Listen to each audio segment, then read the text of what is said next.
ইবলিস তার সিংহাসন গেড়েছে সাগরের উপরে। ইবলিসের সিংহাসন কিসের উপরে? বিশাল বড় সাগর আর মহাসাগরের উপরে ইবলিস শয়তান তার সিংহাসন নিয়ে বসা।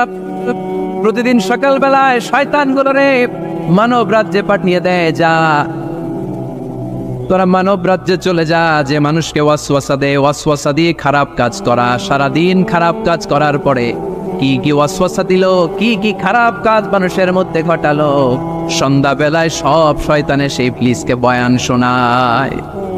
সন্ধ্যাবেলায় শয়তানগুলো এসে বলে, আমি এক লোককে দিয়ে মিথ্যা কথা বলিয়েছি। আরেক শয়তান বলে, আমি নামাজ কাজা করিয়েছি এক আল্লাহর বান্দাকে দিয়ে। আরেকজন বলে, আমি ওজনে কম দিয়েছি। আরেকজন বলে, আমি সুদের ব্যবসার মধ্যে টাকা লাগানোর ব্যবস্থা করে দিয়েছি। এক একজন এক একটা ওয়াসওয়াসা দিয়ে আল্লাহর মুমিন বান্দাদেরকে ধোঁকা দিয়েছে। এগুলোর ফিরিস্তি এসে সব শয়তানেরা ইবলিসকে শোনায়, কিন্তু কোনো কথাতে ইবলিসের মন ভরে না। কোনো শয়তান এসে বলে, আমি তো এমন মদের আড্ডাখানায় নিয়ে গেছি আল্লাহর বান্দাদেরকে, এগুলো নামাজই পড়ে নাই, খালি মদ খাইছে। আবার কিছু শয়তান এসে বলে, আমি ক্যাসিনোতে নিয়ে গেছি, ওখানে খালি জুয়া খেলছে।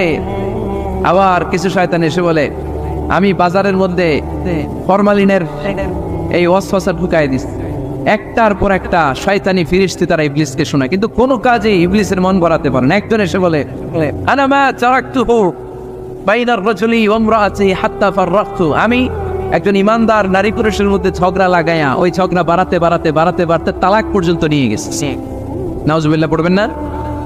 শয়তান এবার তার উপর খুশি হয়ে যায়। সব শয়তানগুলোকে ঠেলে ইবলিস এই শয়তানকে কাঁধে তুলে নাচতে শুরু করে দেয়। কারণ মুমিন বান্দার সংসার যদি ভেঙে যায় শয়তান খুশি হয়ে যায়, আর মুমিন বান্দার সংসার টিকে থাকলে খুশি হয়ে যায় কে? এজন্য নীলফামারীর ভাইরা, ঝগড়া করা যাবে না। দাম্পত্য জীবনকে সুখী করতে চাইলে ঝগড়াকে আমরা নো বলে দিব। ঝগড়া অনেক সময় হবে, কিন্তু এটাকে বাড়তে দেওয়া যাবে না, এটাকে আমরা স্পেস দিব না, ওইখানে থামাই দিতে হবে। রাজি আছেন তো সবাই? আল্লাহ রাসূল সাল্লাল্লাহু আলাইহি ওয়াসাল্লামের ফ্যামিলিতে ঝগড়া হতো। আম্মা জান আয়েশা রাদিয়াল্লাহু তাআলা আনহার সাথে আল্লাহ রাসূল সাল্লাল্লাহু আলাইহি ওয়াসাল্লামের ঝগড়া হতো, হাদিসে পাওয়া যায়, কিন্তু এগুলো ছিল মধুর ঝগড়া, সুন্দর ঝগড়া। সুবহানাল্লাহ পড়েন। আল্লাহর হাবিব বলেন, ইয়া আয়েশা ইন্নী লা আ'লামু ইযা কুনতি আন্নী রাদিয়া ওয়া ইযা কুনতি আলাইয়া গাদবা। ও আয়েশা, তুমি কখন আমার উপর রেগে থাকো সেটাও আমি বুঝি, আবার কখন খুশি থাকো সেটাও বুঝি। আম্মা জান আয়েশা বললেন, ইয়া রাসূলুল্লাহ, ইয়া হাবিবাল্লাহ, কেমন করে আপনি বুঝেন যে আমি আপনার উপর রেগে আছি, আবার কেমন করে আপনি বুঝেন আমি আপনার উপর সন্তুষ্ট আছি? বিশ্বনবী বললেন, আয়েশা, তুমি যখন আমার উপরে খুশি থাকো, আমার উপর যখন তুমি রাজি থাকো, তখন তুমি দোয়ার সময় এইভাবে দোয়া করো, ওয়া রাব্বি মুহাম্মদ, মুহাম্মাদের রব, আপনি আমাদের সব গুনাহগুলো মাফ করে দেন। আর যখন তুমি আমার উপর রেগে থাকো, তখন তুমি আমার নামটা মুখ দিয়ে উচ্চারণ করো না। ও আয়েশা, তখন তুমি দোয়ার সময় বলতে থাকো, ওয়া রাব্বি ইব্রাহিম, ইব্রাহিমের রব, আপনি আমাদের সব গুনাহগুলো মাফ করে দেন। যখন তুমি খুশি তখন আমার নামটা মুখে নাও, যখন তুমি আমার উপর রেগে থাকো তখন তুমি আমার নামটা মুখে নিতে চাও না। আম্মা জান আয়েশা বললেন, ইয়া রাসূলুল্লাহ, ইয়া হাবিবাল্লাহ, মা হাজুরু ইল্লা ইসমাক, আমি শুধু আমার মুখ থেকে আপনার নামটারে সরায় রাখি, আমার হৃদয় থেকে কোনোদিন আপনারে সরাতে পারি না। মা হাজুরু ইল্লা ইসমাক, নবী হে, আমি তো শুধু মুখ থেকে আপনার নামটারে বাদ দিই, আমার হৃদয় থেকে তো আপনারে বাদ দিতে পারি না। আমার হৃদয় পুরোটা জুড়ে শুধু আপনি আর আপনি। চিল্লায় পড়েন আল্লাহু আকবার। তার মানে আম্মা জান আয়েশাও আল্লাহ রাসূল সাল্লাল্লাহু আলাইহি ওয়াসাল্লামের উপর রেগে থাকতেন মাঝে মাঝে। বিশ্বনবী মাঝে মাঝে রাগ করতেন। একবার খুব বেশি রাগারাগি হয়ে গেল, অনেক ঝগড়া হয়ে গেল। এবার আল্লাহ রাসূল সাল্লাল্লাহু আলাইহি ওয়াসাল্লাম খেয়াল করলেন না, এত ঝগড়া তো করা ঠিক হবে না। তখন আল্লাহর হাবিব সাল্লাল্লাহু আলাইহি ওয়াসাল্লাম বললেন, আয়েশা, চলো মিটমাট করি। কি করি? হ্যাঁ, মিউচুয়াল করি না, মিটমাট। এই যে ঝগড়া লাগলে আবার যে মিলায় দেয়, এটা কি বলেন আপনারা নীলফামারীতে? মিটমাট। আল্লাহ হাবিব সাল্লাল্লাহু আলাইহি ওয়াসাল্লাম বললেন, আয়েশা, চলো আমরা মিটমাট করি, আমরা আর ঝগড়া না করি। আম্মা জান আয়েশা বললেন, ঠিক আছে, চলেন মিটমাট করি। বিশ্বনবী বললেন, ঠিক আছে, একজনকে নিয়ে আসি যে দুজনের মাঝে মিটমাট করাই দিবে। কারে নিয়ে আন? ওমরে ফারুককে নিয়ে আসি। আম্মা জান আয়েশা বলে, না, ওমরু গলিদ, ওমরের মেজাজ গরম, আমার ভয় লাগে। সুবহানাল্লাহ পড়বেন না? বিশ্বনবী বললেন, তাহলে তোমার আব্বারে নিয়ে আসি। কই নিয়ে আসেন, আব্বারে খুব ভালো লাগে। বিশ্বনবী বললেন, ঠিক আছে, তোমার কথাই রইল, ওমরকে ডাকবো না, তোমার আব্বা আবু বকরকে নিয়ে আসবো। বিশ্বনবী মিটমাট করার জন্য সাইয়েদনা আবু বকর রাদিয়াল্লাহু তাআলা আনহুকে ডেকে নিয়ে আসলেন। সাইয়েদনা আবু বকর রাদিয়াল্লাহু তাআলা ঘরে ঢুকলেন। বিশ্বনবী বললেন, আয়েশা, আমার আর তোমার মাঝে কি নিয়ে ঝগড়া হয়েছে? কথাটা কি তুমি বলবা নাকি আমি বলবো? আম্মা জান আয়েশা বলেন, আপনি বলেন, তুমি মিথ্যা বললেন না, যা ঘটছে ওইটাই বললেন। ওলা তাকুলিল্লাহ হাক্কান, যেটা সত্য ওইটাই বলবে, অন্য কিছু বলবেন না। আবু বকর রাদিয়াল্লাহু তাআলা তো শুনে রেগে মেগে আগুন। কি এত বড় সাহস, বিশ্বনবীর সামনে দাঁড়িয়ে তুমি এভাবে কথা বলো? এই আদব শিক্ষা দিয়েছি তোমাকে আমি। রেগে গেলেন। বিশ্বনবী কি সত্য ছাড়া মিথ্যা কিছু বলবেন? রেগে মেগে চিৎকার করে মেয়ের গালের মধ্যে দিলেন এক চপেটা গাল। এক থাপ্পড় খেয়ে আম্মা জান আয়েশা উল্টায় পড়লেন। আবার মারার জন্য সাইয়েদনা আবু বকর রাগে গড়গড় করছিলেন, মেয়েরে আবার মারার জন্য উদ্যত হলেন।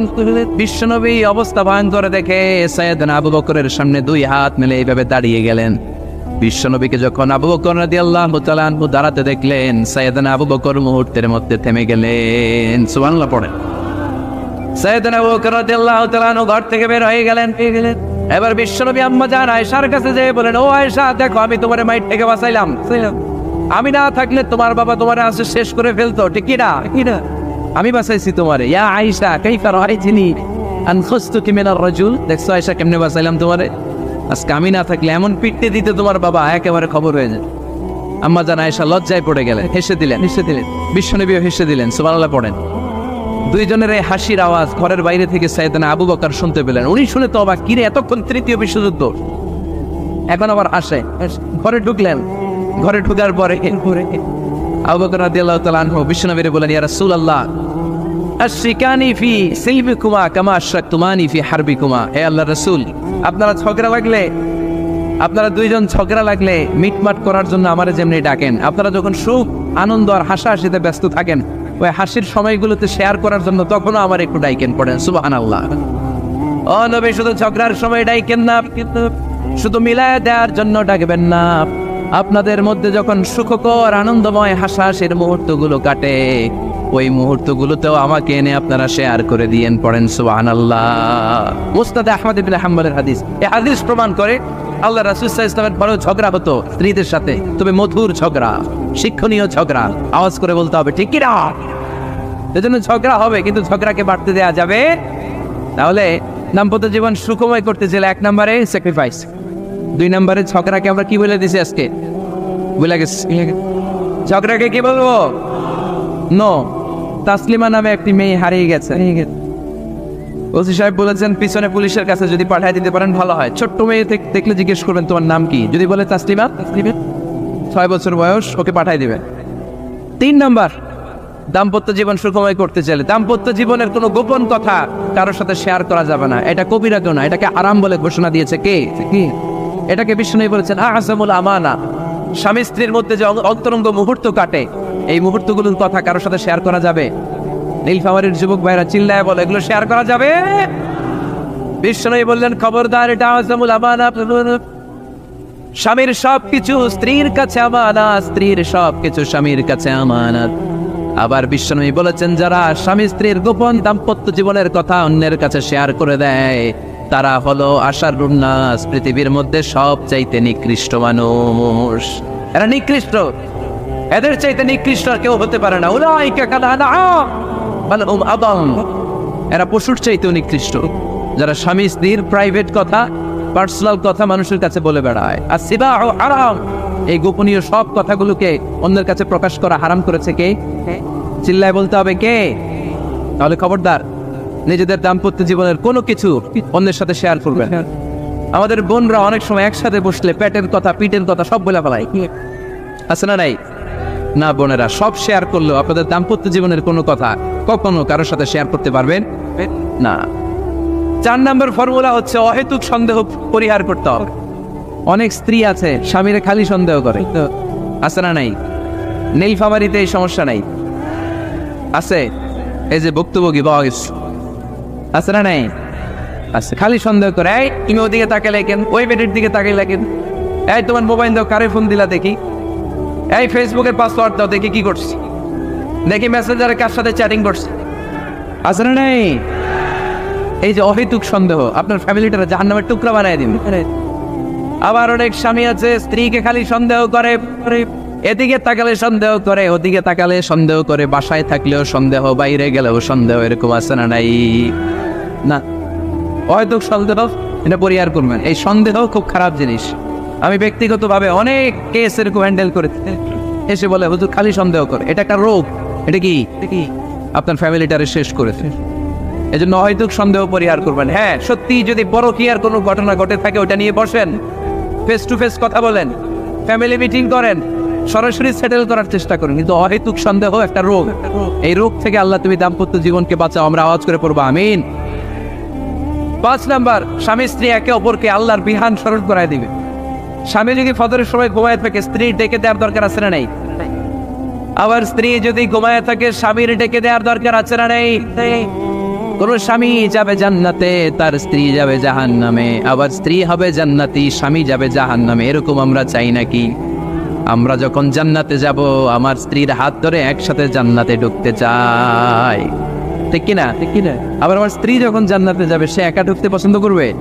এজন্য আমরা দুনিয়াতে যেমনি এক ছাদের নিচে, এক জায়গায়, এক বাড়িতে, জান্নাতেও আমরা এক বাড়িতে থাকতে চাই। আওয়াজ করে বলতে হবে ঠিক কিনা? এজন্য গবেষকরা বলেছে, স্বামী স্ত্রীর ভালোবাসাটাকে তারা বলে লাভ পিরামিড। কি পিরামিড? লাভ পিরামিড। এই ত্রিভুজ আকৃতির। কিরে ভাই? আচ্ছা, লাভ পিরামিড, ত্রিভুজ আকৃতি, ট্রায়াঙ্গেল। আপনারা ত্রিভুজ চিনেন? কথা কয় না। ত্রিভুজের কয় কোণা? 3 কোণা। এই যে এরকম, তাই না? এই জন্য স্বামী স্ত্রীর ভালোবাসাটাকে বলে লাভ পিরামিড। উপরে এরকম সমুদ্রের মতো না, উপরে থাকে আল্লাহ, আর ডানে স্বামী, বায়ে স্ত্রী। এই 2 কোণায় স্বামী স্ত্রী, আর উপরের কোণায় আল্লাহ। স্বামী স্ত্রী যদি আল্লাহর আনুগত্যের দিকে যেতে চায়, যতই তারা the couple come to Allah, they come closer to each other। তারা যদি আল্লাহর কাছাকাছি যায়, তারা নিজেরাও কাছাকাছি হয়, ঠিক কিনা? ঠিক কিনা? তারা আল্লাহর কাছে যেতে যেতে যেতে যেতে আল্লাহর ইবাদতে যদি একেবারে আল্লাহর কাছে চলে যায়, তারা নিজেরাও কাছাকাছি চলে যায়, ঠিক কিনা? ঠিক কিনা? আর তারা আল্লাহর আনুগত্য থেকে যত দূরে সরে, তারা নিজেরাও নিজেদের থেকে তত দূরে সরে পড়ে। চিল্লায় বলেন ঠিক কিনা? লাভ পিরামিড এটা। এজন্য the closer the couple comes to Allah, the closer the couple comes to each other। কাপল স্বামী স্ত্রী আল্লাহর ভালোবাসা নিজের মধ্যে যত গাঢ় করবে, আল্লাহর আনুগত্য যত বেশি করবে, আল্লাহর ইবাদত যত করবে, নিজেরাও তত কাছাকাছি আসবে। আর আল্লাহর যত বলবে, নিজেদের মধ্যে বড় বড় ফারাক করে দিবে কে? তাহলে এই 5টা বিষয় স্বামী স্ত্রীর উভয়ের উপর বর্তায়। এগুলো মেনে চললে দাম্পত্য জীবনকে সুখময় করে দিবে কে? আল্লাহ। এবার আমরা শুনবো আমাদের বোনদেরকে, যে ডান দিকে আমি শুনলাম আমাদের বোনদের বিশাল প্যান্ডেল, আসরা নাই? আজকে বোনদের দিয়ে শুরু করি। স্ত্রীদেরকে আল্লাহ কি দায়িত্ব দিয়েছে? একটা ফ্যামিলিকে সুন্দর করতে, একটা দাম্পত্য জীবনকে সুন্দর করতে। স্ত্রীর 1 নম্বর দায়িত্ব হচ্ছে she should make a comfort to her husband। স্ত্রীর উচিত স্বামীর জন্য ঘরটাকে প্রশান্তির নীর বানিয়ে রাখা। কি বানিয়ে রাখা? প্রশান্তির নীর। স্ত্রী হওয়া উচিত এমন, যাকে দেখলে স্বামীর চোখ জুড়ায়, স্বামীর প্রাণ জড়িয়ে যায়, স্বামীর হৃদয়টা ঠান্ডা হয়ে যায়, ঠিক কিনা? আর স্ত্রীর দিকে তাকালে যদি মেজাজ গরম হয়ে যায়, মেজাজ খিটখিটে হয়ে যায়, ঝামেলা আছে না নাই? ঝামেলা আছে। এজন্য মেহরবানি করে আমাদের বোনরা যারা, এমন কোনো কাজ করবেন না যেটা স্বামীর মেজাজকে খিটখিটে করে দেয়। কারণ আল্লাহ তাআলা আপনাদেরকে তৈরি করেছে লিতাসকুনু ইলাইহা, স্বামী আপনার কাছে গেলেই যেন তার হৃদয়টা প্রশান্ত হয়ে যায়, ঠিক কিনা? অনেক স্ত্রী আছে না জেনে না বুঝে স্বামীর সাথে এমন খিটখিটে মেজাজ দেখায়, যেটা স্বামীর জন্য মেনে নেওয়া কষ্টকর। আমি একটা জরিপে পড়েছি, পৃথিবীর অনেক স্বামী স্ত্রীর কারণে হার্ট অ্যাটাক করে মারা যায়। আসলে নাই? এই তো ভুক্তভোগী পাওয়া গেছে। স্বামীর জন্য একটা ত্রাস হয়ে দাঁড়ায় স্ত্রী, ত্রাস। অনেক স্বামী আছে স্ত্রীর এরকম আচরণের কারণে, অতিরিক্ত প্রেসার ক্রিয়েট করার কারণে স্ত্রীদেরকে ভয় পায়। অবশ্য নীলফামারীর কোনো স্বামী তার স্ত্রীরে ভয় পায় না। ভয় পায়? স্ত্রীরে ভয় পান কে কে দেখি?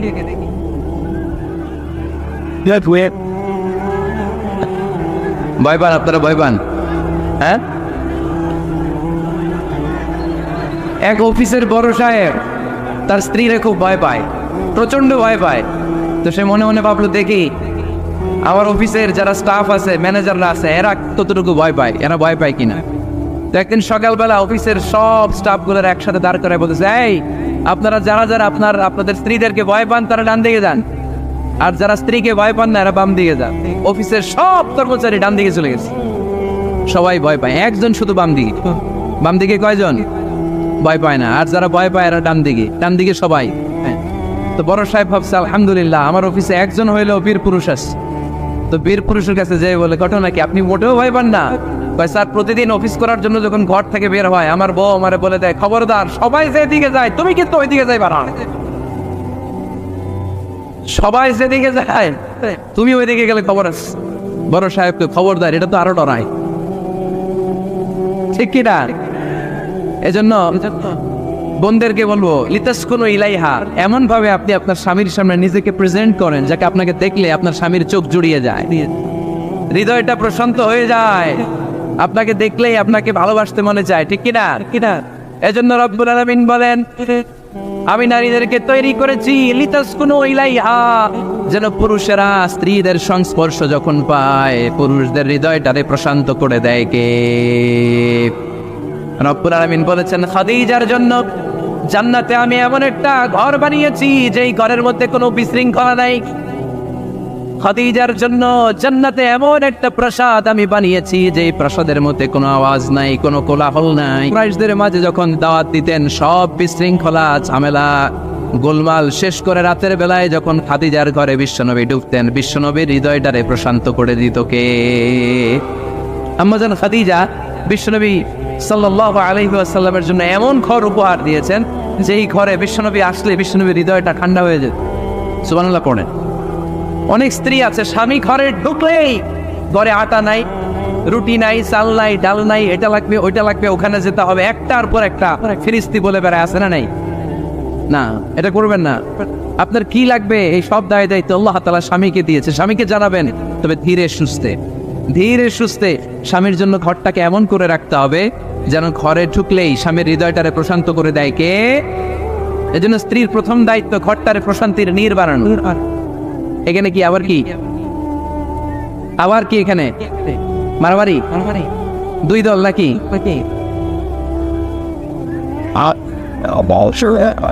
আপনাদের মনোযোগ আসছে না গেছে? কষ্ট হচ্ছে? হ্যাঁ, অনেক রাত হয়ে গেছে তো, প্রায় 10:30। হ্যাঁ, তাকবীর পড়েন, লিল্লাহে তাকবীর। তো কিছু লোক ওটা বসা শুরু করলেন কেন? হ্যাঁ, 1 নাম্বার 2 নাম্বার 3 নাম্বার নাই তো আবার? হ্যাঁ, 1 নাম্বার নাকি পেশাব করা, 2 নাম্বার নাকি টয়লেটে যাওয়া, 3 নাম্বার নাকি এইটা। বিড়ি খান আপনারা? বিড়ি আর সিগারেটের সাথে মুসলমানের সম্পর্ক আছে? না। কোন মুসলমান সিগারেট খেতে পারে, বিড়ি টানতে পারে? কারণ এটা এমন একটা খাবার যে খাবার টয়লেটে ঢুকেও খাওয়া যায়। সিগারেট ছাড়া কোনো খাবার টয়লেটের ভেতরে খাওয়া যায়? কথা বলেন, খাওয়া যায়। এবং সিগারেট পৃথিবীর এমন খাবার যে খাবারের গায়ে এই খাবারের বদনাম লেখা থাকে, ঠিক কিনা? সিগারেট ছাড়া পৃথিবীর কোনো খাবারে ওই খাবারের বদনাম আছে? কথা বলেন। ধরেন আপনাদের নীলফামারীতে নতুন 1 প্যাকেট বিস্কিট বেড়েছে, যে বিস্কিটের গায়ে লেখা এই বিস্কিট খাওয়ার 1 ঘন্টার মধ্যে ডায়রিয়া শুরু হবে। ওটা খাইবেন কে? খাবেন আপনারা? কি বলবেন দোকানদারে, তোর বিস্কিট তুই খা, তোর ডায়রিয়া হোক, ঠিক কিনা? কিন্তু সিগারেটের গায়ে কিন্তু লেখা থাকে স্মোকিং কজেস ক্যান্সার, ধূমপান স্বাস্থ্যের জন্য ক্ষতিকর, ধূমপান কর্কট রোগের কারণ, ধূমপান করলে এটা বিষপানের শামিল। এই সিগারেট এটা তৈরি হয় তামাক পাতা থেকে, টোবাকো প্ল্যান্ট। এই তামাক পাতা চাষ হয় নাকি নীলফামারীতে? হ্যাঁ, বাংলাদেশে সবচেয়ে বেশি নীলফামারীর কোন থানায়? সদরে, শহর অঞ্চলে। আচ্ছা, এই তামাক পাতার চারদিকে বেড়া দেওয়া লাগে না, জানেন? কারণ ছাগলও মুখ দেয় না। তো যেটা ছাগলে খায় না ওটা মানুষ খাইতে পারে? আওয়াজ করে বলেন। তাহলে ঝগড়ারে যেমনি আজকে আমরা নো বলে দিলাম, এই সিগারেট, এই মাদক, এগুলাকে আজকের প্রোগ্রাম থেকে আমরা নো বলে দিব। পারা যাবে? মাদককে আমরা নো বলে দিলাম। আওয়াজ করে বলেন, মাদক আর সিগারেটকে কি বললাম? নো। আল্লাহ তুমি বুঝার তৌফিক দান করো, আমরা পড়ি আমিন। একটা সুখী দাম্পত্য জীবনের জন্য স্ত্রীর 2 নাম্বার দায়িত্ব হচ্ছে স্বামীকে ইন্সপায়ার করা, স্বামীকে সাহস যোগানো, পিছন থেকে ড্রাইভিং পুশের মতো কাজ করা। কারণ স্বামীকে যখন স্ত্রী সাহস যোগায়, স্বামীর সাহস বেড়ে যায়, ঠিক কিনা? আল্লাহর হাবিব সাল্লাল্লাহু আলাইহি ওয়াসাল্লামের কাছে কোরআনের আয়াত নাযিল হলো, ইকরা বিসমি রাব্বিকাল্লাযী খালাক খালাকাল ইনসানা মিন আলাক ইকরা ওয়া রাব্বুকাল আকরাম আল্লাযী আল্লামা বিল কলম আল্লামাল ইনসানা মা লাম ইয়ালাম। পড়েন আল্লাহু আকবার। সূরাতুল আলাকের 5 আয়াত হেরা গুহায় যখন নাজিল হয়ে গেল, বিশ্বনবী সাইয়েদনা জিবরাইলকে নিজ আকৃতিতে দেখলেন, পা থেকে মাথা পর্যন্ত দেখে বিশ্বনবী ভয় পেয়ে গেলেন। বিশ্বনবী সাল্লাল্লাহু আলাইহি ওয়াসাল্লাম জীবনে দুইবার সাইয়েদনা জিবরাইল আলাইহিস সালামকে ওনার আসল আকৃতিতে দেখেছিল। আওয়াজ করে বলতে হবে কয়বার? এক হচ্ছে মেরাজ রজনীতে সিদরাতুল মুনতাহায়, 2 হচ্ছে প্রথম যখন কোরআনের আয়াত নাজিল হয়, বিষ্ণু সাল্লাল্লাহু আলাইহি ওয়াসাল্লাম দেখলেন বিশাল একজন ব্যক্তি, পাটা হচ্ছে হেরা গুহায় আর মাথাটা হচ্ছে আকাশের উপরে। এই বিশাল একটা লোক, সে কোরআনের 5 আয়াত নিয়ে এসেছে সূরাতুল আলাক, আর বলতে শুরু করেছে, ইয়া মুহাম্মদ ইকরা, আপনি পড়ুন, আপনি পড়ুন, আপনি পড়ুন। 3 বার পড়ার আদেশ করার পরে বিষ্ণু সাল্লাল্লাহু আলাইহি ওয়াসাল্লাম পড়তে আরম্ভ করলেন, ইকরা বিসমি রাব্বিকাল্লাযী খালাক খালাকাল ইনসানা মিন আলাক ইকরা ওয়া রাব্বুকাল আকরাম আল্লাযী আল্লামা বিল কলম আল্লামাল ইনসানা মা লাম ইয়ালাম। বিষ্ণু সাল্লাল্লাহু আলাইহি ওয়াসাল্লাম পড়তে আরম্ভ করলেন। প্রথম কোরআনের আয়াত যখন নাজিল হয়ে গেল, বিষ্ণু সাল্লাল্লাহু আলাইহি ওয়াসাল্লাম ভয় পেয়ে গেলেন। হাত নাড়াচ্ছেন কেন আপনারা? হ্যাঁ হ্যাঁ, কি স্ক্রিনে দেখা যায়?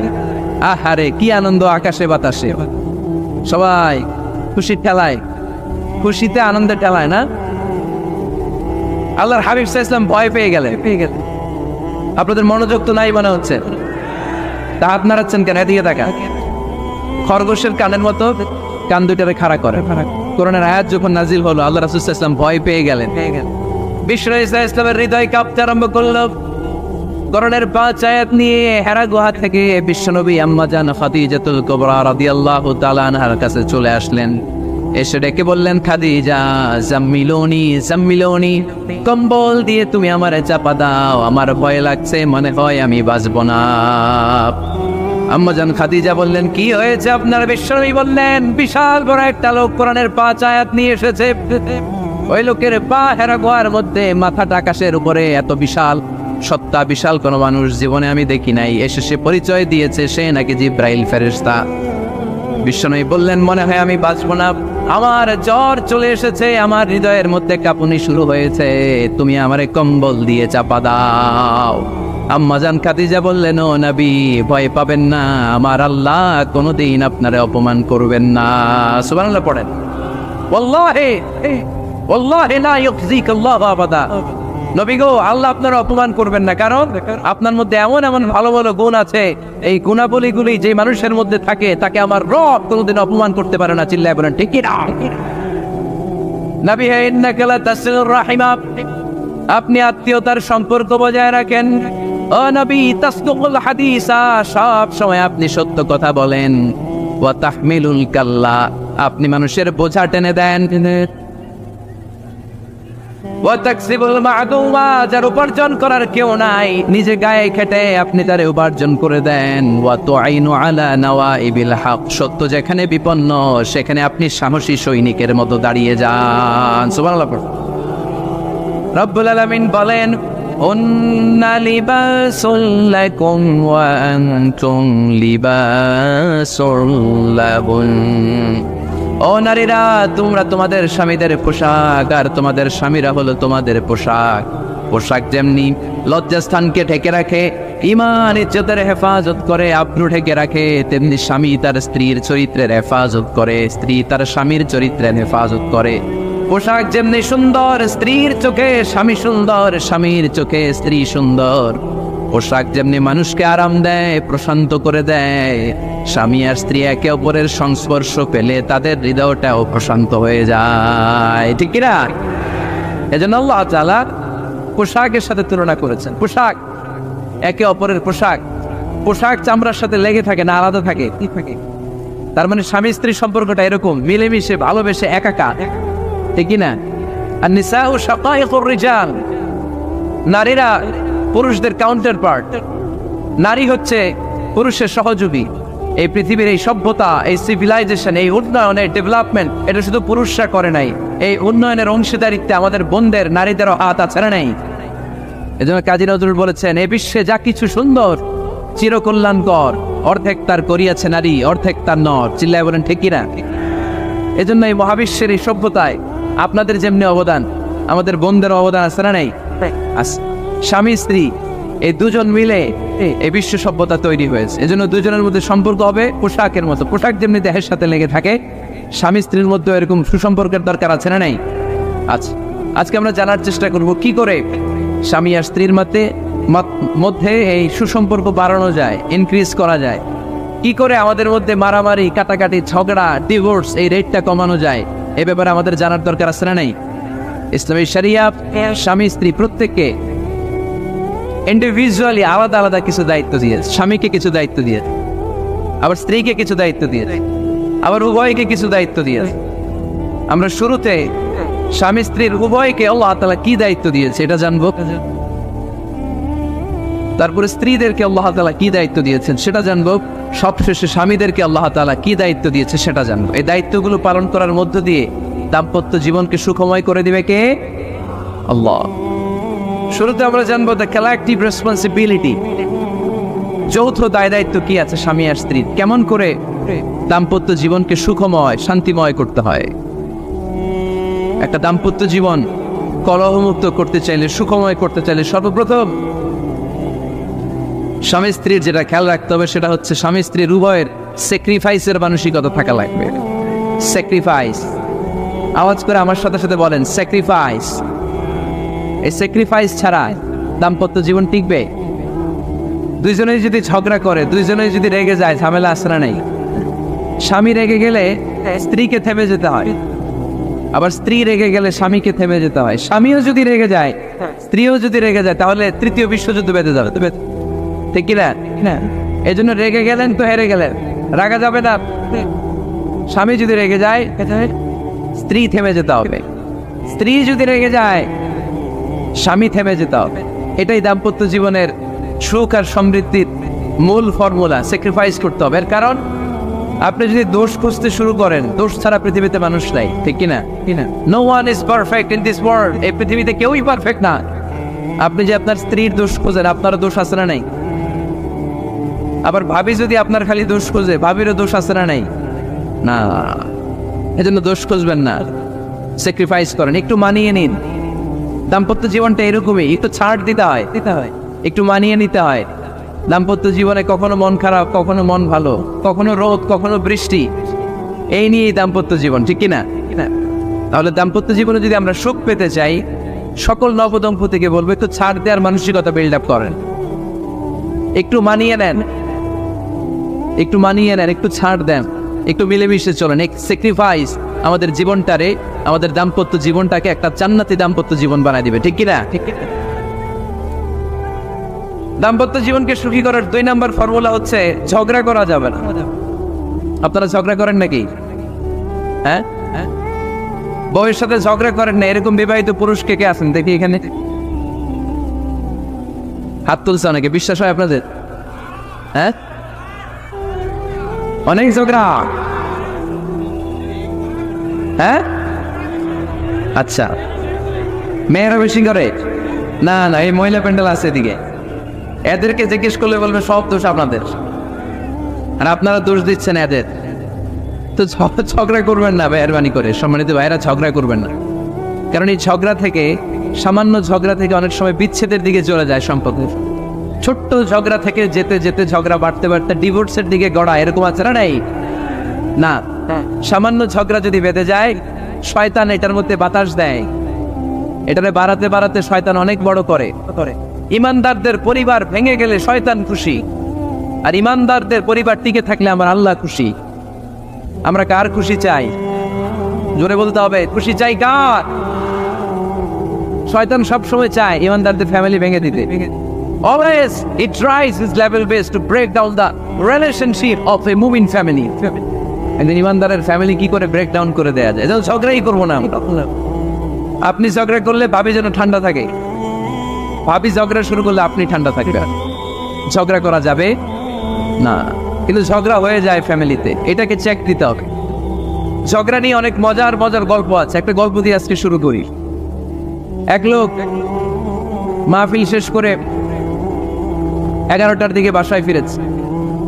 তো বাসায় ঢুকার আগে তার ওয়াইফকে ফোন দিয়েছে, ফোন দিয়ে বলতেছে, এই মাহফিল শেষ, আমি কিন্তু বাসায় চলে আসতেছি, শুরু করার আগে তাড়াতাড়ি দরজাটা খোলো। তো স্ত্রী আবার রাতের খাবার স্বামীকে ছাড়া খায় না, তো স্ত্রী দরজা খুলে দাঁড়ায় আছে, স্বামী বেচারা আসছে। আসার পরে স্ত্রীকে বলতেছে, এই শুরু করার আগে রাতের খাবার দিয়ে দাও, খেয়ে নেই। তো স্বামী ওয়াশরুম থেকে ফ্রেশ ট্রেশ হয়ে আসছে, স্ত্রী বেচারিও ডাইনিং টেবিলে খাবার দিয়েছে। এবার স্বামীও খেতে বসেছে, স্ত্রীও খেতে বসেছে। স্বামী আবার বলতে আরম্ভ করছে, শুরু করার আগে ফ্যানটা ছাড়ো, খুব গরম লাগতেছে। এবার তো স্ত্রী রেগে মেগে আসলেন, কি আসার পর থেকে শুরু করার আগে কি শুরু করার আগে? স্বামী বলতেছে, এই তো শুরু হয়ে গেল, এই শুরু হয়ে গেল। মানে কি ঝগড়া? নীলফামারীর ভাইয়েরা, এটা শুরু করা যাবে না। শুরু করবেন আপনারা, ঝগড়া করবেন। আমাদের ফ্যামিলিগুলো থেকে ঝগড়াকে আজকে থেকে আমরা নো বলে দিলাম, মানে না। ঝগড়াকে কি বললাম? সবাই বলতে পারেন না, আওয়াজ করে বলেন, ঝগড়াকে আমরা কি বলবো? নো। ঝগড়া করা যাবে এখন। শয়তান ঝগড়া বাদে দেখো উস্তাদ। সহিহ মুসলিমের হাদিস, ইন্না ইবলিসা ইয়াদাউ আরশাহু আলাল মা থুম্মা ইয়াবআসু। যারা চলে যায় ওনারা বেঁচে যায়, বিপদে পড়ে আছে আমরা, ঠিক কিনা? ওনাদের ওই পালাটা শেষ, কেউ থাকতে পারবে না। বিশ্বনবীও চলে গেলেন, বিশ্বনবীরও এই এন্তেকালের মৃত্যুর যে কষ্ট, এটা ভোগ করা লেগেছে, ঠিক কিনা? এজন্য কারো রেহাই নাই। আকসিরু যিকরা হাযিমিল লাযযাত, জীবনের সব স্বাদকে পানসা করে দেয় ওই কষ্টের বিষয়, মানে মরণকে বেশি বেশি স্মরণ করো। কিন্তু আমরা মৃত্যুর কথা বেমালুম ভুলে যাই। আমাদের লাইফস্টাইল দেখলে মনেই হয় না যে আমরা এই পৃথিবী ছেড়ে চলে যাব, ক্ষণিকের জন্য এসেছি। বিশ্বনবীর সাহাবারা বলতেন, যখন সকাল হয় সন্ধ্যার জন্য অপেক্ষা করো না, আবার যখন সন্ধ্যা পর্যন্ত পৌঁছবে পরদিন সকালের জন্য অপেক্ষা করো না, তার আগেই ডাক চলে আসতে পারে, ঠিক কিনা? আবার বিশ্বনবী বলতেন, নামাজে যখন দাঁড়াও, সাল্লু সালাতান মুআত্তিআ, মনে করো এটাই তোমার জীবনের হতে পারে শেষ নামাজ। Perform the Salah as if this is your last and final prayer, এমনভাবে সালাত পড়ো মনে করো হতে পারে এটা জীবনের শেষ নামাজ। এজন্য কেউ থাকতে আসি নাই, চলে যাব। আমার নানা ভাই যেমনি চলে গেলেন আমরাও চলে যাব, ঠিক কিনা? শুয়ে আছেন আমাদের পাশেই, আমরা দোয়া করি, আল্লাহ তাআলা ওনার কবরটাকে তুমি জান্নাতুল ফেরদাউসের বাগান বানাও, ওনার কবরের সাথে জান্নাতের একটা কানেকশন তৈরি করে দাও। আমার নানা ভাইয়ের যে স্বপ্নগুলো ছিল, যে অসমাপ্ত কাজগুলো ছিল, এগুলো যেন বর্তমান পীর সাহেব গোলাম পরওয়ার সাইদি আরাফাত উনি আপনাদের সবাইকে একসাথে নিয়ে অসমাপ্ত কাজগুলো যেন সমাপ্ত করতে পারে, আমরা দোয়া করি। আমরা আওয়াজ করে পড়ি আমিন। আজকের প্রোগ্রামের সভাপতিত্ব করছেন মাওলানা গোলাম পরওয়ার সাইদি আরাফাত, পীর সাহেব আড়াইবাড়ি দরবার শরীফ, কুমিল্লা। আল্লাহ পাক ওনার যোগ্যতাকে আরও বাড়িয়ে দিক। আপনাদের সবাইকে নিয়ে আড়াইবাড়ি দরবারের যত দায়িত্ব আছে, সবগুলো দায়িত্ব যেন সুচারুরূপে উনি পালন করতে পারে, আল্লাহ তৌফিক দান করুন। আমার আগে কথা বলেছেন হযরত মাওলানা আল্লামা সাদিকুর রহমান আজহারি সাহেব, এর আগে কথা বলেছেন আমার আরেক নানা ভাই গোলাম সরওয়ার সাইদি পীর সাহেব। দরবারের অনেক বড় বড় ওলামায়ে কেরাম আজকে কথা রেখেছে, যারাই কথা রেখেছে নিশ্চয়ই কোরআন থেকে কথা বলেছে। সবগুলো কথা যেন আমরা আমল করতে পারি, আল্লাহ তুমি তৌফিক দাও। এই মাহফিলগুলোর অ্যারেঞ্জমেন্ট করা হয় যাতে আমাদের জীবনের পরিবর্তন আসে। আমরা আসলে ভুলে গেছি যে আমরা চলে যাব, মাটির কবরে কিন্তু আমাদের সবাইকে যেতে হবে, ঠিক কিনা? একদিন মাটির ভেতরে হবে ঘরে মন আমার, কেন বন্ধ দালান ঘর, প্রাণ পাখি উড়ে যাবে পিঞ্জর ছেড়ে,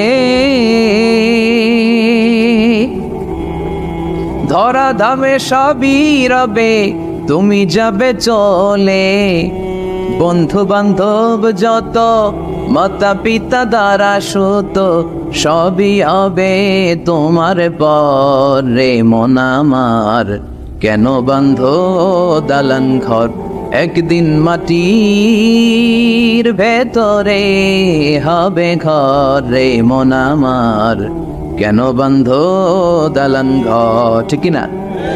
চলে যেতে হবে। এজন্য এটা যেন আমাদের মাথায় থাকে যে আমরা থাকতে আসি নাই, আমাদের আখিরাতটা যেন সুন্দর হয়, সবসময় এই চিন্তা রাখতে হবে। আমাদের মোরাল বেসিস, আমাদের ethical level is going down, ইখলাস তাকওয়া ইজ গোয়িং ডাউন। আল্লাহর উপর ভয়, আল্লাহর উপর অগাধ বিশ্বাস এবং আস্থা দিন দিন আমাদের কমছে, আর দুনিয়াকে পাওয়ার লোভ আমাদের বাড়ছে, ঠিক কি না? কিন্তু আমরা থাকতে আসি নাই, চলে যাব। আমাদের অনেক লাগবে। গোটা বিশ্বে দেখবেন যে একটা প্রতিযোগিতা মানুষের মধ্যে, ছুটছে মানুষ পাগলের মতো, আরো লাগবে, আরো টাকা লাগবে, আরো সম্মান লাগবে, আমার আরো দাপট লাগবে, আরো জায়গা লাগবে, আরো ফ্ল্যাট লাগবে, আছে না নাই?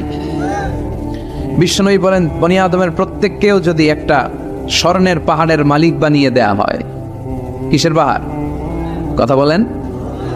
আচ্ছা, একটা স্বর্ণের পাহাড়ের মালিক যদি আপনি হন, আপনার পুরো 14 পুরুষ মিলে ওই স্বর্ণের পাহাড় যদি বিক্রি করেও খান, ওই পাহাড়ের অর্ধেকও শেষ করতে পারবেন? বিশ্বনবী বললেন, প্রত্যেককে যদি একটা স্বর্ণের পাহাড়ের মালিকও বানিয়ে দেয়া হয়, প্রত্যেকে চাবে আরো একটা স্বর্ণের পাহাড় কেমনে নেওয়া যায়। কত বড় ডাকাত, ঠিক কিনা? ওয়ালাই আমলা আফাহু ইল্লা তুরাব, কবরের মাটি ছাড়া কোনো কিছু বনি আদমের এই মুখকে বন্ধ করতে পারবে? আরো লাগবে, খাই খাই খাই খাই, আরো দাও, পাই নাই, এরকম অসন্তোষ আছে না নাই? অল্প খাবেন, অল্প পড়বেন, অল্প জমাবেন, অল্পের ভেতরে বরকত দিছে কে? এজন্য বেশি বেশি আমরা করব না, অল্পে সন্তুষ্ট থাকবো, আর শুকর করবো একজনের, তিনি কে? কারণ তিনিই পারেন আপনার মনের সব জ্বালা যন্ত্রণা দূর করে দিতে। আল্লাহ পাক আমাদেরকে সহি সমঝ দান করুক। সবাই পড়েন আমিন। আপনাদের কষ্ট হচ্ছে না তো? বলেন কি, রাত বাজে 11:30, শহরের ভেতরে এত রাতে কথা বলা যায়? হ্যাঁ, কথা বলা যাবে? তো আমরা খুব বেশি লম্বা চূড়ার সময় নিব না। শহরের মানুষ খুব ব্যস্ত থাকে, কারো অফিস আছে সকালে, কারো ব্যবসা প্রতিষ্ঠান খুলতে হবে। তো আমরা অল্প কয়েক মিনিট, অল্প সময় কথা বলবো, বেশি লম্বা সময় নিব না। তবে যতক্ষণ শুনবো মনোযোগের সাথে শুনবো, ইনশাল্লাহ পড়েন। আর ওঠা বসা করা যাবে না, করা যাবে? তো আমরা অল্প কয়েক মিনিট কথা শুনবো আমলের নিয়তে। আগে নিয়তটাকে খালেস করে নেই যে আল্লাহ, এই যে এত দামি সময় ব্যয় করে আমরা আসলাম, যা শুনবো এটা যেন আল্লাহ আমল করতে পারি। চিল্লায় পড়েন আমিন। আজকে কোরআনের সবচেয়ে দামি সূরাটা নিয়ে আমি কথা বলবো। সবচেয়ে দামি কোরআনে মোট সূরা কয়টা? সবাই বলেন। আমি যখন কথা বলি আমি ক্লাস নেই, তাফসির মাহফিলরে আমি বলি কি ক্লাস। তো ক্লাসে উত্তর করতে হয়। আমি সোজা কথার মানুষ, সোজা কথায় বিশ্বাসী, এত প্যাচগোজ নাই, সহজ কথা আমি ক্লাস করি। আমি তাফসির মাহফিলকে নিয়েছি যে আমি প্রতিদিন রাতে একটা করে শীতকালে ক্লাস করি। তো এই ক্লাসে উত্তর দিতে হয়। টিচার যদি প্রশ্ন করে উত্তর দেওয়ার দরকার আছে না নেই? আর টিচার প্রশ্ন করে, টিচার শিখায়, ছাত্র অমনোযোগী, ফেল করার সম্ভাবনা আছে না নেই? তো আমরা যেন পাশ করতে পারি, ঠিক কিনা? যতক্ষণ কথা বলবো, প্রশ্ন করলে আওয়াজ করে উত্তর দিতে হবে, বাঘের বাচ্চার মতো, ঠিক কিনা? আজকে কোরআনের সবচেয়ে দামি সূরাটা নিয়ে আমি কয়েক মিনিট কথা বলবো, ইনশাআল্লাহ পড়েন। এবার বলেন, কোরআনের সবচেয়ে দামি সূরা কি? হ্যাঁ? আর ইখলাস, আর ইয়াসিন, আর রহমান, আর বাকারা। বাকারা মানে কি? গাভী মানে কি? গরু। গাভী মানে নাকি গরু? তো গাভীর নামে আল্লাহ কোরআনে একটা সূরা দিলেন। গাভীর দুধ খাবেন বেশি বেশি। বিষ্ণু বলতেন, আলাইকুম বি আলবানিল বাকার, তোমরা গরুর দুধ খেও। ফাইন্নাহা তুরাম্মু মিনাল আশজার, কেননা গরুর দুধ এটা ঘাস পাতার নির্যাস। গরু কি খায়? ঘাস খায়। আবার বিষ্ণু বলতেন, গরুর গোশত খায়ও কম, দুধ খায়ও বেশি, কেননা ফাইন্না ফি লাবানিহা শিফা, গরুর দুধে আছে শিফা, ও ফি লাহমিহা দা, আর গোশতে আছে রোগ। এখন অনেক ডাক্তারের সিরিয়াল দিতে গেলে ডাক্তার বলে, লাল গোশত যারা খায় এরা যেন আমার সিরিয়াল না নেয়, কারণ আমি যতই ওষুধ দিব কোনো কাজ করবে না। Red meat is strictly prohibited for my patient. আমার রোগীর জন্য লাল মাংস খাওয়া নিষিদ্ধ। গরুর গোশতের ভেতরে আছে রোগ, কোলেস্টেরল বেশি। খেয়াল রাখবেন, যেই প্রাণীর পা বেশি ওই প্রাণীর গোশতের ভেতরে কোলেস্টেরল বেশি। মাছের পা আছে? কথা বলেন। মাছে কোনো কোলেস্টেরল নাই, সুবহানাল্লাহ পড়ে। মুরগির পা কয়টা? দুইটা, তার মানে কিছু আছে, তাই না? গরুর পা কয়টা? তার মানে কোলেস্টেরলের পরিমাণ বেশি না কম? এবার বলেন চিংড়ি মাছের পা কয়টা? কয় হুজুর হিসাব নাই। তাহলে কোলেস্টেরলেরও হিসাব নাই। এগুলো কম কম খেতে হবে, ঠিক কি না? তো এজন্য দুধ খেতে হবে বেশি। জান্নাতে যারা যাবে আল্লাহ তাআলা জান্নাতীদের জন্য 4টা শারাবান তাহুরা রাখবেন। ওয়াসাকাহুম রাব্বুহুম শারাবান মাসালুল জান্নাতিল্লাতী ওয়াইদাল মুত্তাকুনা ফিহা আনহারুম মিন মাইন গায়রি আসিন ওয়া আনহারুম মিন লাবানিন লাম ইয়াতাগায়্যার তা'মুহু وأنهار من خمر لذة للشاربين وأنهار من عسل مصفى سبحان الله। জান্নাতে যারা ঢুকবে জান্নাতীদের গলায় যেন কোনো তৃষ্ণা না লাগে, এজন্য আল্লাহ তাআলা জান্নাতের ভেতরে 4 ধরনের শারাবান তাহুরার ঝর্ণা রাখবেন। কয় ধরনের? 1 নাম্বার হচ্ছে মিনারেল ওয়াটারের ঝর্ণা। মিনারেল ওয়াটার খান আপনারা? কোনটা খান? মাম খান, কেউ ফ্রেশ খায়, আর অ্যাকুয়াফিনার, আর কি খান? স্পা। আর কিনলে এটা সবচেয়ে ভালো, এটার মধ্যে ঝামেলা কম, এটা টেস্ট করে জানা গিয়েছে। কিনলে খাবেন কোকা-কোলা কোম্পানির, এটা ভালো পানি। কিনলে সবচেয়ে purified water ever in Bangladesh. বাংলাদেশে পাওয়া পরীক্ষিত সবচাইতে বিশুদ্ধ পানি হচ্ছে কিনলে। তো একজনকে মার্কেটিং করে দিতেছে হুজুরে। ভালো জিনিসের প্রশংসা করতে হয়, ঠিক কিনা? তো জান্নাতে যারা যাবে তাদের জন্য আল্লাহ তাআলা 4 ধরনের শারাবান তাহুরা রাখবে। সুবহানাল্লাহ কইবেন না?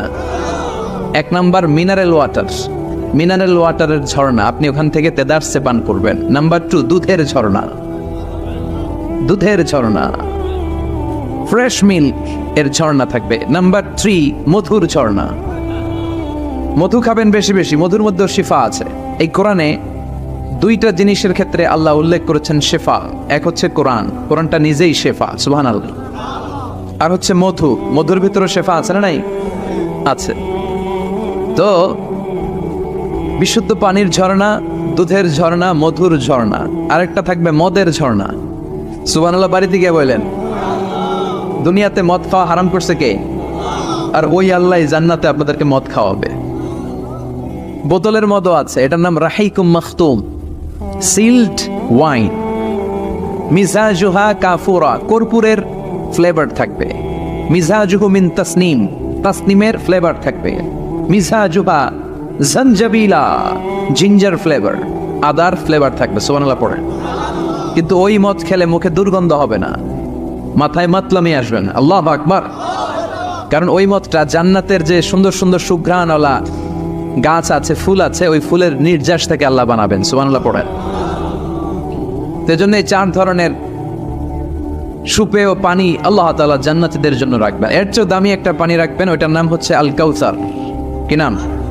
পড়েন, ইন্না আ'তাইনাকাল কাউসার ফাসাল্লি লিরাব্বিকা ওয়ানহার ইন্না শানিআকা হুয়াল আবতার। সুবহানাল্লাহ। কাউসারের একটা ঝর্ণা থাকবে। এই কাউসারের পানি আহলা মিনাল আসাল, হাউজে কাউসারের পানি মধুর চেয়েও মিষ্টি। আবিয়াদু মিনাল লাবান, দুধের চেয়েও সাদা। আবরাদু মিনাস সালজ, বরফের চেয়েও ঠান্ডা। এক ঢোক যে খাবে চিরকালের জন্য তৃষ্ণা মিটে যাবে। এই সবগুলো যেন আল্লাহ আমরা পান করতে পারি। আর জোরে পড়েন আমিন। জান্নাত এমন জায়গা, যে জায়গায় শুধু শান্তি আর শান্তি। জান্নাতে অশান্তি আছে? মারামারি, কাটাকাটি, কিলাকিলি, হরতাল, টেনশন, ব্যারাম আছে কি? আরাম। জান্নাতে আছে কি?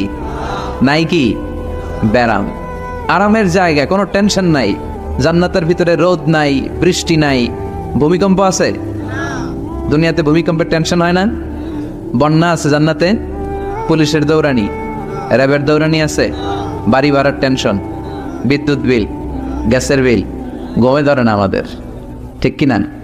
জান্নাতে কোনো টেনশন না। জান্নাত হচ্ছে আরামের জায়গা। আপনারা যারা যাবেন জান্নাতে, 60 হাত লম্বা হয়ে ঢুকবেন। আহলুল জান্নাতে জুরদা ওয়া মুরদা, জান্নাতীরা হবে পশমবিহীন। এই যে দুনিয়াতে দাড়ি রাখা ওয়াজিব বা সুন্নাতে মুআক্কাদা, কিন্তু জান্নাতীদের গালে কোনো দাড়ি থাকবে না, মোজ থাকবে না, গায়ে পশম থাকবে না। আবনাউ সালাসি ওয়া সালাসিন, সব জান্নাতি পুরুষরা হবে 33 বছরের তাগড়া যুবক। আল্লাহ, এখানে যেমনি আমরা একত্রিত হলাম, তোমার জান্নাতেও যেন আমরা একত্রিত হতে পারি, তুমি তৌফিক দাও। আর জোরে পড়েন আমিন। এতগুলো কথা কোত্থেকে এসেছে জানেন? জিজ্ঞেস করেছিলাম সবচেয়ে দামি সূরা কোনটা, একজন বলছে বাকারা। বাকারা মানে গাভী, গাভী থেকে দুধ, দুধ থেকে জান্নাত। সুবহানাল্লাহ পড়ে। কোরআনের কথা শেষ হতে চায় না, ইন্টার রিলেটেড, তাই না? একটার সাথে আরেকটা মিলে থাকে। খেয়াল রাখবেন, আল্লাহর কথা রাসূলের কথা কোনো ফাঁকফোকর নাই, আছে? এজন্য এই দুইজনের কথাই আমরা মানব। বিদায় হজের ভাষণে বিশ্বনবী বলেছিলেন, লাকাদ তারাকতু ফীকুম আমরাইন লান তাদিল্লু মা তামাসসাকতুম বিহিমা কিতাবাল্লাহ ওয়া সুন্নাত রাসূলি। আমি তো চলে যাব, রেখে যাব দুটো জিনিস, যদি দুটো জিনিসকে মেনে চলো কখনো বিভ্রান্ত হবে না। একটা হচ্ছে আল্লাহর কিতাব, আরেকটা হচ্ছে বিশ্বনবীর সুন্নাত। এই দুইটা আমরা আঁকড়ে ধরবো। রাজি আছেন তো? পৃথিবী যেদিকে যাক, আমি থাকবো দুইটা নিয়ে, ইনশাআল্লাহ। পড়েন। কোরআনের সবচেয়ে দামি সূরা কোনটা বলেন? ফাতিহা। কিছু বলতেছে ফাতিহা, পিছনের ভাইরা কি বলবেন? হ্যাঁ, ইয়াসিন। আর আচ্ছা, এবার বলেন, আমি সহজ করে দিই, বলেন কোন সূরা না পড়লে নামাজ হয় না? এবার ক্লু পাইছি, এবার ক্লু পেয়েছে। এই সূরা ছাড়া নামাজ হয় না। আমি যদি পড়াই হবে না, এই মসজিদের ইমাম সাহেব পড়াইলে হবে না, কিন্তু বাইতুল মুকাররমের খতিব পড়াইলে আবার হবে।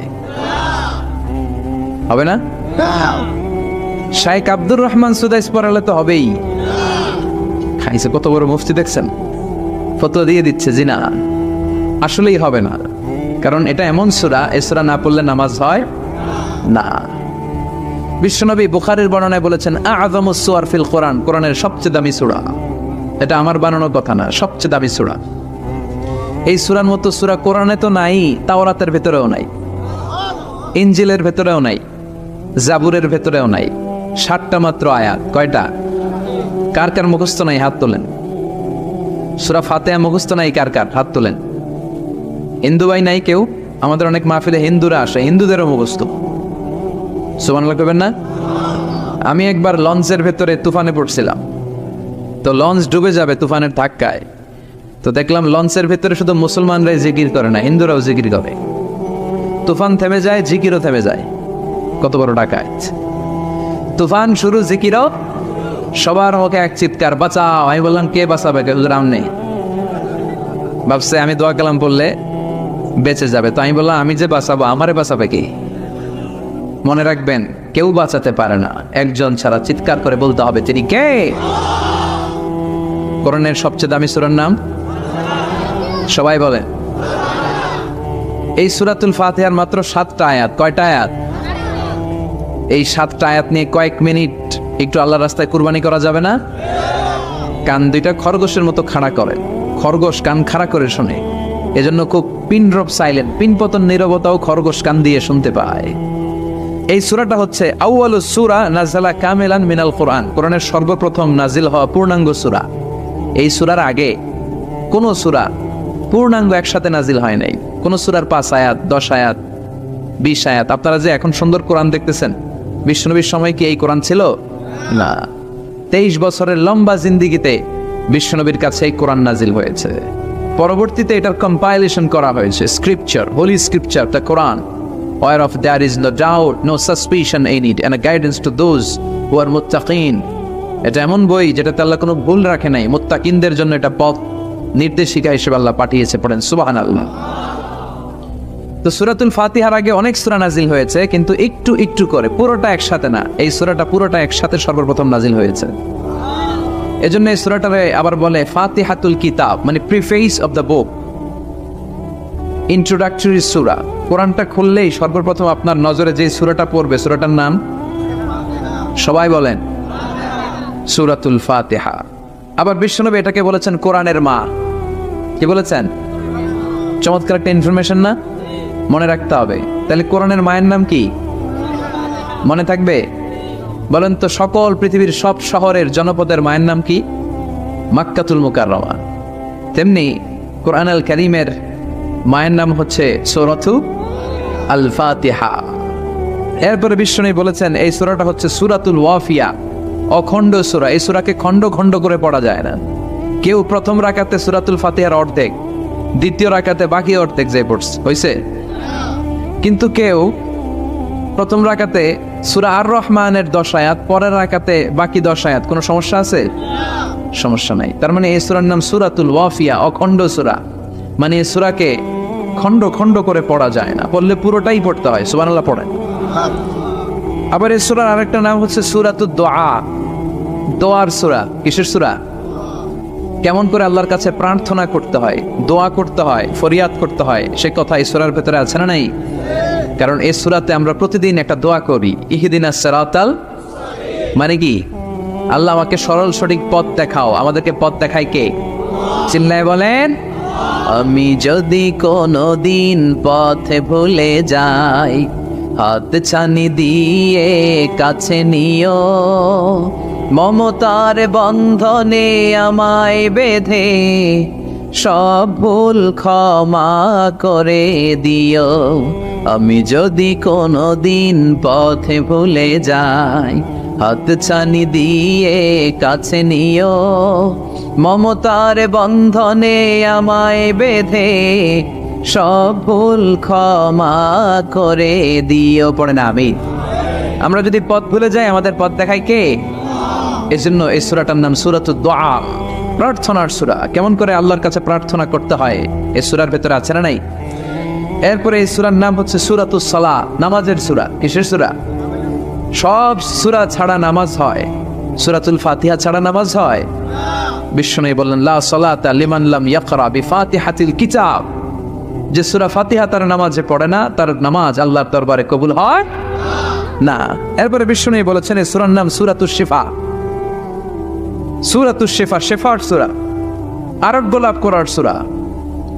অসুস্থ ব্যক্তির গায়ে এই সূরা পড়ে ফু দিলে সুস্থ করবে কে? বিশ্বাস হয়? বিশ্বাস হইতে হবে, ঈমান থাকতে হবে। ঈমান যদি পাক্কা হয় তাইলে কাজ করবে, তা না হইলে কাজ করবে না। অনেকে বলে হুজুর আমি তো কত সূরা ফাতিহা পড়ে ফু দিলাম, কই আমার পেটে ব্যথা তো ভালো হয় না। যেটা কইছে তুই একটা ডাকাত, ঠিক কি না? ওর ঈমান নাই, ওর ঈমানে ঝামেলা। ফু দেওয়ার মধ্যে বেশ কম আছে না নাই? কিছু লোক আছে সারাদিন ফু দিলে মোমবাতি নিবে না, আর কিছু লোক আছে ফু দিলে পানিতে আগুন ধরে যায়।